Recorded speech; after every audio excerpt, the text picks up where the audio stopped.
welcome to Showbiz Corner on Connected dan saya Dea Kartika. Pada malam hari ini akan membahas soal film horor yang menjadi genre yang mendapatkan perhatian khusus dari masyarakat. Bagaimana tidak, menurut film Indonesia.or.id hingga Desember 2022, dari 15 film yang mencatatkan jumlah penonton tertinggi di tanah air, 9 diantaranya bergenre horor.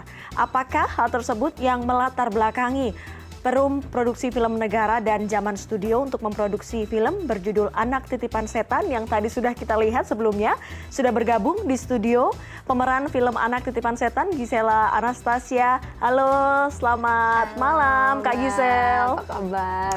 Dan juga ada Ibu Chandra Wibowo selaku produser. Halo, selamat malam Bu Chandra. Terima kasih ya sudah bergabung pada Showbiz Corner on Connected pada malam hari ini.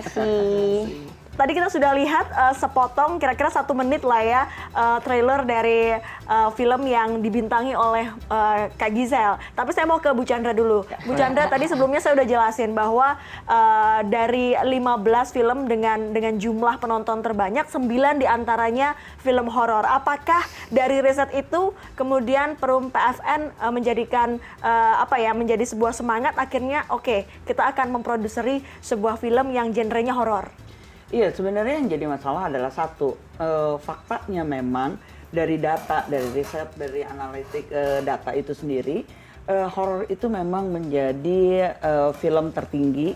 Jadi memang kita mencoba untuk melihat pesan yang disampaikan itu bisa disampaikan dalam berbagai genre. Dan kita mencoba kalau misalnya dari data analitiknya itu tinggi, kita kenapa nggak masuk di situ? Sehingga pesan itu juga bisa disampaikan. Sebagai contoh ya, kalau misalnya kita dulu waktu kecil itu kan ada Scooby-Doo. Scooby-Doo itu kan juga kan sebenarnya kan ada tegang-tegangnya sedikit untuk anak-anak. Karena adrenalin kita itu kadang-kadang benar-benar terstimulir gitu oleh sesuatu yang film gitu ya. Apapun untuk usianya itu sudah ada. Cuma sekarang bagaimana cara menyampaikan sebuah pesan itu dalam genre horor misalnya seperti itu bisa dikemas dengan cukup baik sehingga si pemirsa pun juga bisa sampai pesan yang ingin disampaikan ke pemirsanya. Baik, ingin menyampaikan pesan dalam film yang genrenya horor dan pemerannya adalah Kak Gisel. Kak Gisel, boleh digambarkan nggak sih sebenarnya ceritanya tuh gimana sih? Ya, jadi sebenarnya film ini tuh mengangkat sebuah salah satu urban legend di daerah Jawa Tengah. Ya bener ya Bu Chandra. Jadi yang mengenai pesugihan jaran penoleh gitu. Makanya tadi kayak pas di trailernya kelihatan kan ada kayak bulu-bulu kepala kuda itu. Jadi emang ini mengangkat tentang jaran penoleh itu. Jadi emang sebuah pesugihan yang mungkin nggak terlalu populer karena emang tumbalnya itu berat banget gitu. Jadi ya itu akan diangkat di cerita ini, sebuah potret keluarga yang ada salah satu yang diantaranya bekerja sama lah dengan kuasa gelap itu gitu. Makanya yang tadi dibilang sama Bu Chandra juga, dari situ banyak bisa value-value dan nilai-nilai yang sebenarnya diajarkan kan gitu kepada para penontonnya gitu. Ini cerita ini tentang itulah, tentang bergulir tentang itu, dengan terus ada hubungan keluarganya yang juga diangkat gitu, seperti hubungan ibu anak, menantu mertua gitu. Itu semua nanti tergambar dengan tegang dan apik, dengan cantik juga gitu di film Anak Titipan Setan ini. Gitu. Pemilihan dari jalan cerita big picture-nya dari film ini memang cukup relate ya dengan kehidupan kita ya, Bu Chandra? Karena itu based on fakta. Jadi sampai sekarang pun masyarakat juga masih banyak yang sebenarnya mencari pesugihan atau sesuatu kekayaan itu berdasarkan boleh dibilang entah lupa, entah apapun itu gitu. Jadi benar-benar sesuatu yang pengen instan.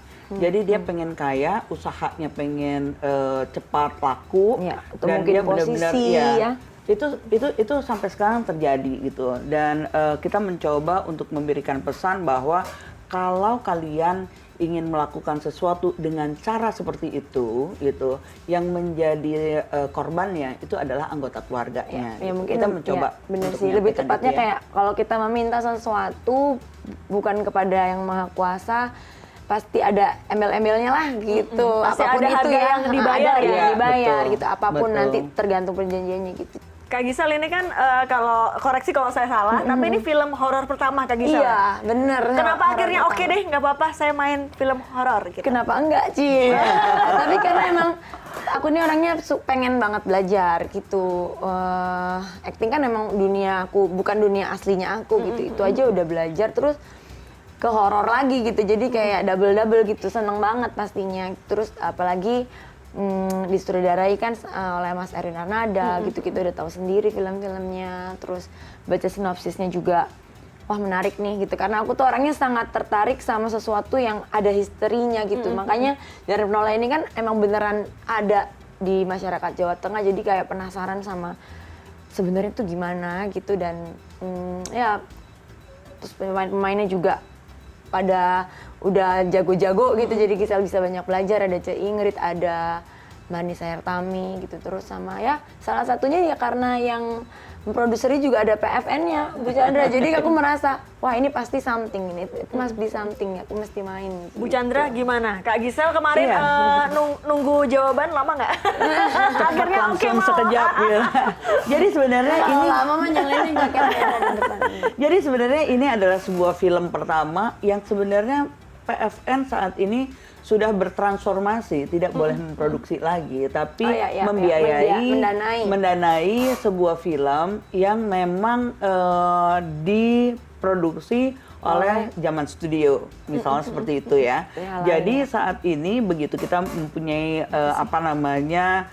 ceritanya dan semuanya itu juga dikemasnya juga udah cukup baik. Terus kemudian kita mencoba untuk ya boleh dibilang pada saat transisi ini kita mencoba untuk membuat ini. Dan kenapa akhirnya yang tadi pertanyaan pertama gitu, kenapa genre horor? Karena memang mau tidak mau, suka atau tidak suka gitu, secara fakta memang yang pertama, rate pertama adalah di horor itu Horor. sendiri. Oke, Kak Gisel, kalau Kak Gisel sendiri risetnya berapa lama untuk akhirnya bisa oke saya yakin untuk bisa berperan dan bermain di film ini? Sebenarnya tuh lumayan juga, waktunya nggak banyak banget juga gitu. Jadi memang aku ini mau gitu, terus nanya mulu gitu, ceritain gitu, terus jadi nggak lama, cuman jadi sama si reading dan lain-lain itu berapa ya, sebulan mungkin ya, kurang lebih totalnya gitu sih. Syuting 17 hari ya kan. Iya. Tapi Gisel 7 hari terakhir aja ikut. Syuting lokasi di satu lokasi atau di beberapa tempat? Di satu lokasi ya, Satu lokasi, di Jogja. di Jogja pinggir. Emang namanya Desa Minggir. Desa Minggir. Gitu. 17 hari, suasananya kalau kita lihat tadi kan di trailernya ya serem banget, dapet banget. Tapi aslinya gimana? Nah, lokasi itu sendiri sebenarnya kenapa kita pilih di tempat itu? Karena kebetulan rumah yang ada itu emang cagar budaya. Oh gitu. Jadi suasananya sendiri udah tempting banget ya. Emang Jadi sengaja benar-benar untuk artnya dan lain-lainnya itu sangat mendukung suasana pada saat itu sih. Pada saat kita memilih itu kelihatannya udah langsung, yes, ini adalah tempat yang tepat. Tempatnya di Jogja ya Bu Chandra? Iya, betul. Kenapa milih Jogja? Karena kan yang mirip-mirip secara budaya ada kan, ada Surakarta, ada juga di Jawa Timur. Kenapa harus Yogyakarta? Sebenarnya yang jadi masalah bukan memilih tempat itu kenapa di Jogja, kenapa di Jawa Barat, kenapa di mana gitu ya.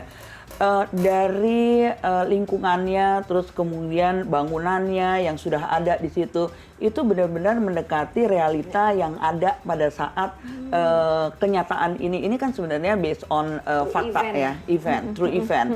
Jadi eventnya itu sendiri kan kebetulan kan di daerah Jawa ya. Oke, tempatnya ini cagar budaya, kemudian dibangunnya dari tahun 1800-an. Iya, betul. Tapi ada cerita horornya nggak? Kalau tempatnya aja lama banget, tua banget.